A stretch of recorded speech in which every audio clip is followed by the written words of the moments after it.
Hello students, कैसे हैं आप सब लोग। आशा करते हैं आप अच्छे होंगे और अपने लक्ष्य को प्राप्त करने में प्रयासरत होंगे। तो हमारा जो टॉपिक जो चल रहा था वो है औद्योगिक क्रांति।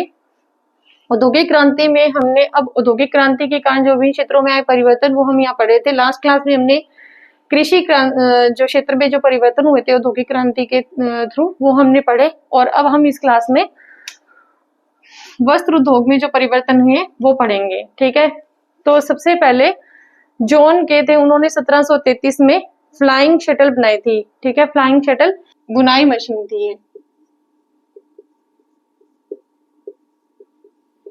ठीक है, फ्लाइंग शटल ने बनाई थी 1733 में। इसके सन इंपॉर्टेंट है क्योंकि कई बार ये एग्जाम में ऐसे भी पूछ लिया जाता है कि इनका क्या मतलब, जैसे इनका सीक्वेंस पूछ लिया जाता है कि पहले किसकी खोज हुई। ठीक है, या जैसे किसने किसकी खोज की, कौन से सन में की, पहले किसकी खोज हुई, बाद में किसकी हुई।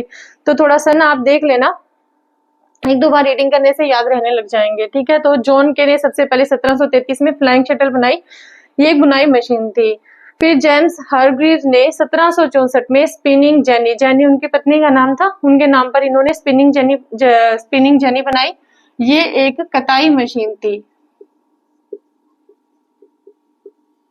ठीक है, उसके बाद रिचर्ड आर्कराइट ने 1769 में वाटर फ्रेम बनाया। ठीक है, तो वाटर फ्रेम था ये एक यांत्रिक चरखा था।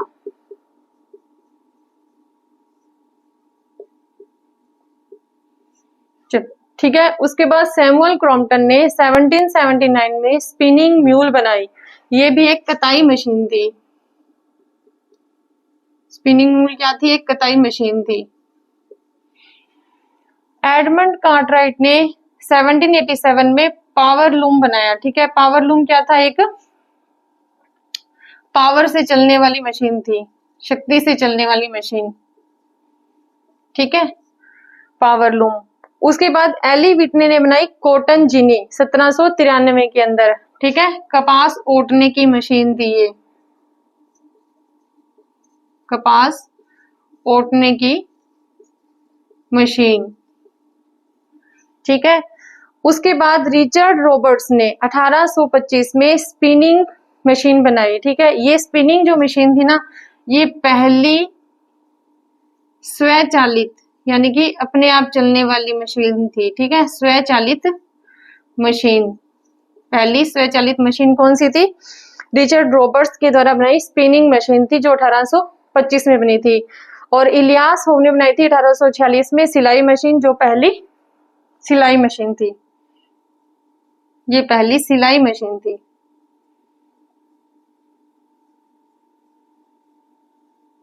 ठीक है, तो ये हुए हमारे वस्त्र उद्योग में जो औद्योगिक परिवर्तन आए या औद्योगिक क्रांति हुई। औद्योगिक क्रांति के कारण जो शक्ति के क्षेत्र में जो परिवर्तन आए उनको हम यहाँ पे पढ़ेंगे। तो शक्ति के क्षेत्र में सबसे पहले थॉमस सावरी हुए थे 1698 में। इन्होंने एक इंजन का मॉडल बनाया था जिसको क्या कहते थे? Mining friend, mining friend. ठीक है, ये माइनिंग फ्रेंड था, इंजन का मॉडल बनाया था इन्होंने, थॉमस सावरी ने 1698 में। उसके बाद थॉमस न्यूकोमैन, जिन्होंने 1712 में वार्शप इंजन बनाया था। ठीक है, ये क्या करता था? ये खानों से पानी बाहर निकालने के काम आता था, खानों से पानी बाहर निकालने के काम आता था ये। ठीक है, वार्शप इंजन। उसके बाद जेम्स वॉट ने 1769 में भाप इंजन बनाया। ठीक है, इसका नाम था माई लॉर्ड। क्या नाम था इसका? My lord. ये मतलब न्यूकोमैन का जो वार्शप इंजन था ना, उसी के कुछ दोष थे, उनको दूर करके तो जेम्स वॉट ने 1769 में ये भाप इंजन बनाया। ठीक है, उसके बाद स्टीफेंसन ने 1814 में एक रॉकेट बनाया, भाप इंजन। इससे क्या हुआ कि 1830 के अंदर, ठीक है, पहली रेलगाड़ी चली। 1830 में पहली रेलगाड़ी चली इस इंजन से, जो इन्होंने बनाया स्टीफेंसन ने 1814 में, मैनचेस्टर से लिवरपूल के बीच में, मैनचेस्टर से लिवरपूल के बीच में। ठीक है, पहली रेलगाड़ी चली थी। उसके बाद जेम्स वॉट और मैथ्यू बोल्टन, इन्होंने एक सोहो फाउंड्री बनाई थी, एक कारखाना स्थापित किया बर्किंघम के अंदर,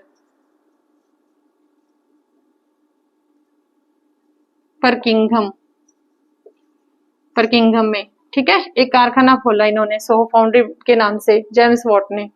ठीक है, तो ये हुए हमारे शक्ति के क्षेत्र में।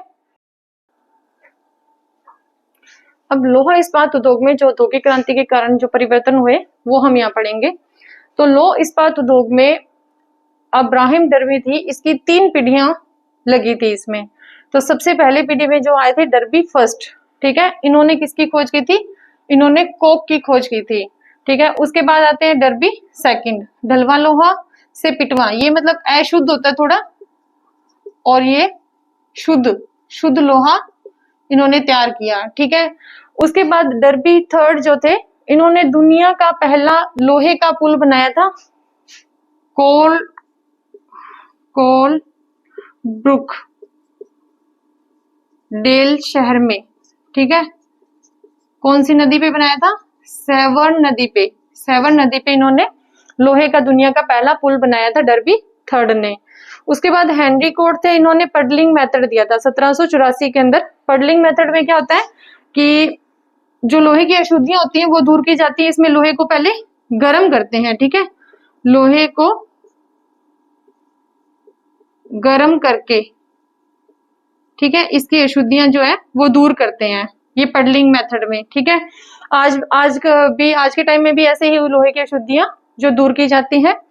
उसके बाद आते हैं हेनरी बेसमर, जिन्होंने 1856 में बेसमर मेथड दिया। ठीक है, ढलवा लोहा जो होता है थोड़ा अशुद्ध होता है लोहे से।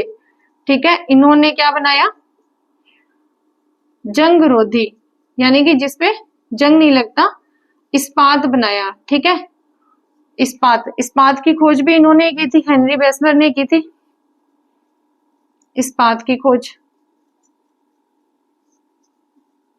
ठीक है, तो ये हुए हमारे लोहे के क्षेत्र में जो औद्योगिक लोहा और इस्पात क्षेत्र में उद्योग में जो औद्योगिक क्रांति हुई। ठीक है, अब जो औद्योगिक क्रांति के कारण जो विभिन्न क्षेत्रों में परिवर्तन हम पढ़ रहे थे, तो अब हम संचार के क्षेत्र में औद्योगिक क्रांति के फलस्वरूप क्या परिवर्तन हुए संचार और परिवहन में, वो हम यहाँ पढ़ेंगे। तो सबसे पहले सड़क निर्माण तकनीक जो थी वो मैकडम ने दी थी, ये स्कॉटलैंड के थे। तो जैसे कई बार एग्जाम में ये भी पूछ लिया जाता है कि मैकडम कहाँ से थे। ठीक है, तो स्कॉटलैंड जो थे, ये आप थोड़ा ध्यान कर लेना, इसको थोड़ा रीड कर लेना। उसके बाद नहर बनाने की जो तकनीक थी वो सबसे पहले ब्रिडले ने दी थी, 1761 में दी थी, ये इंग्लैंड के थे। ठीक है, तो पहले इन्होंने वर्सली नहर बनाई थी, वर्सली नहर। ठीक है, और ये थी ब्रेसिले शहर से मैनचेस्टर के बीच में, मैनचेस्टर। ठीक है, ब्रेसले से मैनचेस्टर के बीच में वर्सली नहर इन्होंने बनाई थी। एक इसी के साथ आप ये भी नोट कर लेना, 1788 से 1796 के इसका ये जो टाइम है इसको कहते हैं नेहरोन्माद काल, नेहरोमाद काल। ठीक है, या फिर इसको कैनाल मेनिया भी कहते हैं, कैनाल मेनिया। ठीक है, ये कई बार एग्जाम में पूछ लिया जाता है, नेहरोन्माद काल 1788 से 1796। उसके बाद आता है प्रथम वाष्प चलित नौका, जिसका नाम था क्लोरमेंट, और वो बनाई थी रॉबर्ट फुल्टन ने बनाई थी, और ये अमेरिका के थे, 1807 में इन्होंने बनाई। ठीक है, तो इसका ये इन्होंने उतारी थी हडसन नदी में उतारी थी सबसे पहले। ठीक है, और इसको फुंकारने वाला दानव भी कहते हैं, फुंकारने वाला दानव। ठीक है, ये किसको कहते हैं, क्लोरमेंट, प्रथम वाष्प चलित नौका, जो किसने बनाई थी, रॉबर्ट फुल्टन ने, जो कि अमेरिका के थे, और 1807 में बनाई थी। उसके बाद रबड़ के टायर बनाए चार्ल्स गुडियर ने 1839 में, और ये चार्ल्स गुडियर भी कहाँ के थे, अमेरिका के थे। नेक्स्ट है तार यंत्र, जिसको हम क्या बोलते हैं, टेलीग्राम। ठीक है, टेलीग्राम, ठीक है, किसने बनाया? सैमुअल मोर्स ने, जो कि अमेरिका के थे, 1844 के अंदर बनाया। और इसमें जो सबसे पहले जो संदेश भेजा था वो भेजा था वॉशिंगटन से, बाल्टीमोर से वॉशिंगटन, बाल्टीमोर से वॉशिंगटन सबसे पहले संदेश भेजा था, ठीक है, टेलीग्राम संदेश भेजा, बाल्टीमोर से वॉशिंगटन भेजा गया था, ठीक है, सॉरी वॉशिंगटन से बाल्टीमोर भेजा था, सॉरी वॉशिंगटन से बाल्टीमोर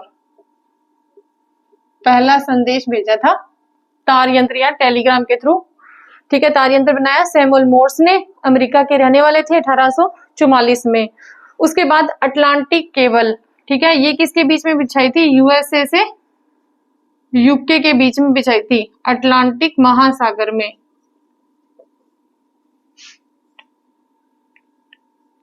महासागर,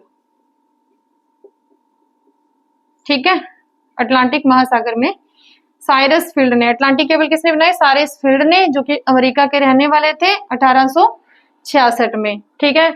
उसके बाद स्वेज नहर बनाई फर्डिनेंड द लेसेप्स ने 1869 के अंदर। ये फ्रांस के रहने वाले थे, ठीक है। ये भूमध्य सागर से लाल सागर को जोड़ती है, ठीक है, भूमध्य सागर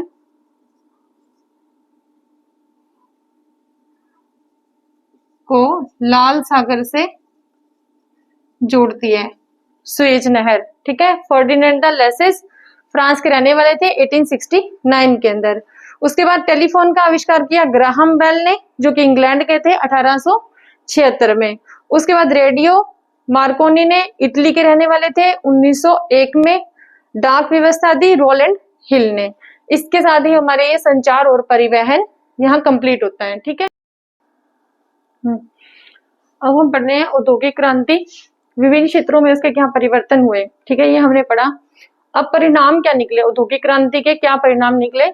सामाजिक क्षेत्र में क्या परिणाम निकला, आर्थिक में क्या परिणाम निकला, राजनीति में क्या परिणाम निकला, और वैचारिक परिणाम क्या निकले, ठीक है। तो सबसे पहले हम पढ़ेंगे यहाँ पर सामाजिक परिणाम। नैतिक मूल्यों में गिरावट आने लगी, ठीक है, नई संस्कृति का जन्म हुआ, जनसंख्या में वृद्धि हुई, संयुक्त परिवार प्रथा में बिखराव आ गया, लोग गांव के छोड़ के शहरों में जाने लगे, क्योंकि शहरों में फैक्ट्रियां वगैरह लगती हैं, ठीक है, तो लोग गांव की बजाय शहरों में आने लगे, तो परिवार टूटने लगे, नए सामाजिक वर्ग का उदय हुआ, ठीक है, गंदी बस्तियों की समस्या आने लग गई। आर्थिक परिणाम में क्या हुआ कि आर्थिक संतुलन बिगड़ा, नगरों का विकास हुआ, बैंक में मुद्रा का विकास हुआ, औद्योगिक पूंजीवाद का भी विकास हुआ, कुटीर उद्योगों का विनाश होने लग गया, उत्पादन व वाणिज्यवाद में असाधारण वृद्धि हुई, ठीक है। उसके बाद राजनीतिक परिणाम क्या हुए? अब श्रमिक आंदोलन बढ़ने लगे, क्योंकि श्रमिकों का इसमें बहुत नुकसान होने लगा, मशीनों से जब काम होने लगे तो। उसके बाद औपनिवेशिक प्रतिस्पर्धा की शुरुआत हो गई, जैसे हमने इंडिया में देखा ही पहले, जैसे पुर्तगाली आए, फ्रांस के लोग आए, या डच आए और इंग्लैंड आए, ठीक है, सब अपना उपनिवेश यहाँ स्थापित करना चाहते थे, कच्चा माल यहाँ से ले जाकर वहां अपने देश में ले जाकर वहां से तैयार माल यहाँ दुगने दामों पे बेचना चाहते थे। मध्यम वर्ग की राजनीतिक महत्वाकांक्षाओं का उदय हुआ। उसके बाद राजनीति में लोकतंत्र की मांग बढ़ने लगी। उसके बाद क्या हुआ? वैचारिक परिणाम क्या निकले? आर्थिक उदारवाद का स्वागत हुआ और समाजवाद का उदय हुआ, ठीक है। अब जैसे एग्जाम में जैसे 4 ये दे दिए, पॉइंट दे दिए, अब इनमें से पूछ लेंगे, या एक राजनीति का इसमें दे दिया कि आर्थिक परिणाम इसमें से कौन सा नहीं निकला, नहीं हुआ औद्योगिक क्रांति की वजह से, या राजनीति के 4 पॉइंट दे दिए, एक आर्थिक का डाल दिया, ठीक है, तो राजनीति के परिणाम इसमें से कौन सा नहीं हुआ। तो इस तरह से ये क्वेश्चन पूछे जा सकते हैं, ठीक है। तो इसी के साथ हमारी आज औद्योगिक क्रांति कंप्लीट हो गया है। तो इसके साथ ही हमारा आज का टॉपिक भी खत्म होता है। तब तक के लिए जय हिंद दोस्तों।